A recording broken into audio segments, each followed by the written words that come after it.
Ha ha, yeah! The prophecy has been fulfilled, my friends. Vancouver Canucks fans, y'all might be coming into the comments section of this video all cynical, all sad, all mopey, all frustrated with what we saw tonight. But my friends, this, in the grand scheme of things, is a good day for the Vancouver Canucks. Now, don't worry, I'm not going to go out there and start slandering on the guy whose name and face is in the title and thumbnail of this video. Marco Rossi is not that bad. And in fact, I actually thought that he had a respectable effort in tonight's hockey contest. I just thought it was funny that he is going out there and fulfilling a very certain prophecy within the Vancouver Canucks organization. From Louis Eriksson of 10 years ago to Marco Rossi today. It is wonderful to see these highly touted Vancouver Canucks top 6 forwards enter the lineup and score goals against their own team. Now, before we dive into the actual game, Marco Rossi's own goal, Marco Rossi's actual goal, and the connection to Louis Eriksson, I gotta go out there and say, guess what? The Chicago Blackhawks, they can still win games without Connor Bedard. Who knew that was possible? Tyler Bertuzzi had 2 goals today as the Blackhawks took on the Dallas Stars. Yeah, that's right. Chicago beat Dallas today. How crazy is that?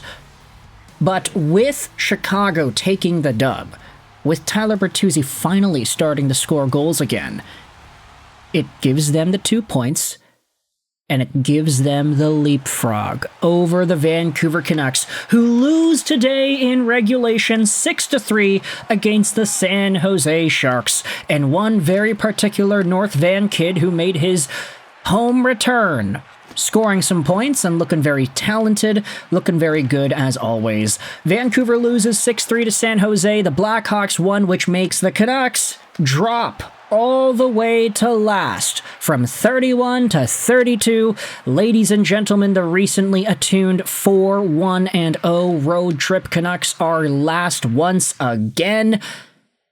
Bring on the tank, baby. Even if the Vancouver Canucks don't win the draft lottery, finishing last gives you a guaranteed top 3 pick.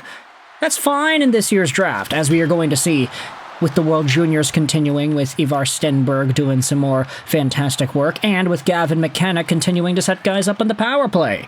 There's a lot that we can look forward to in the long-term future, but that obviously doesn't take away the sting of a loss like tonight's. In fact, I'd say that it was quite the stinger for Canucks fans, especially those in the building, because this was just not a game that I think any Canucks fan would look at and say, yeah, no, they deserved to win. They were the better team that just got unlucky. Like, no, that's not really how it went. Vancouver was getting outchanced like crazy in this one, and you also have Thatcher Demko, who, I'm going to be honest, he was not his best in this hockey game. And that's one of these things where it's like, all right, well, Demko's got to have a few stinkers once in a while, right?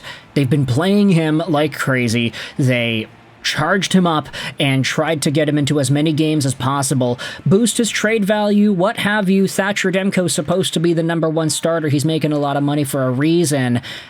But this game was not his night.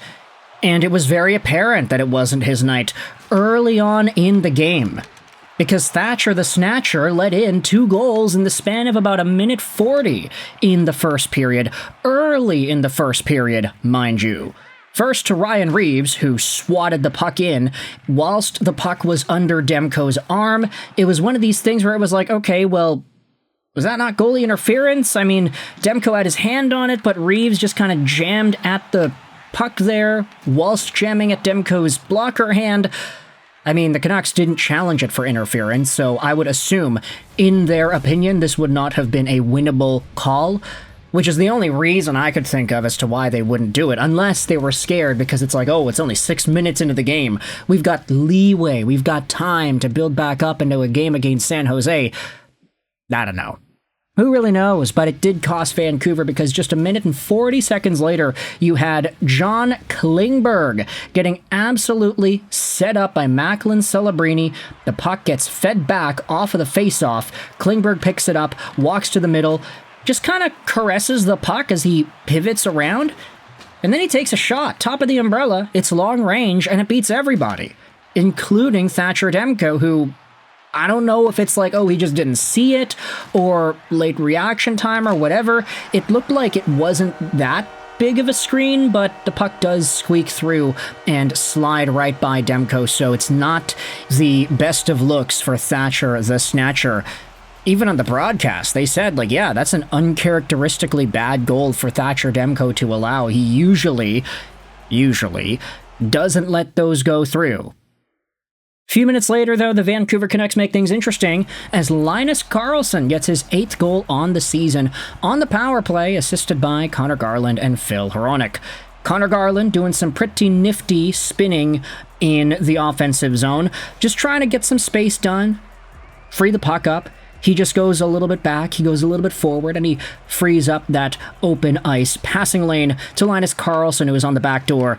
Garland feeds it right through. It's a beautiful cross-crease pass, beats Yaroslav Askarov, and the Canucks bring the game within 1 towards the end of the first period. Now, in the second period, the only goal scored was by San Jose, and this was a goal that was credited to William Eklund. And unfortunately for Eklund, this wasn't really a goal where he needed to do much. The puck was thrown towards the goal from the point. William Eklund, on the rebound, touches the puck a little bit, just tries to shove it on goal, but then it's Marco Rossi, who is right there with Eklund, trying to clear the puck, but instead of clearing it, he knocks the puck into his own net. It is an own goal for Marco Rossi, and this is big shades of Louis Eriksson all the way back in 2016. When Louis Eriksson, after signing with Vancouver as the top 6 free agent that the Sedins needed to regenerate some success, in his very first game with the Canucks, he ends up scoring on his own net. The prophecy is being fulfilled, ladies and gentlemen. The Vancouver Canucks are finally getting all the negative signs pointing towards this team. Own goal, obviously that sucks for Marco Rossi, his first game in Vancouver as a Vancouver Canuck, but he quickly makes up for it 36 seconds into the third period as he scores to bring the game within 1 once more. Marco Rossi fires a shot that bounces off the goaltender and into the net. It's a weird one where the rebound off of a Phil Hronek shot bounced right to him, and it just kind of pops up and behind Askarov. It's not the prettiest goal in the world, but certainly it's one that Rossi would like to have on his resume. Hronek and Garland get the assists. It is a 3-2 hockey game. And then later on the power play, Igor Chernyshov scores to make it 4-2 San Jose. We can talk about the penalties, we can talk about the discipline, we can talk about the chances, the failed chances, and the other opportunities, but no, let's just leave it at that. San Jose got a power play goal.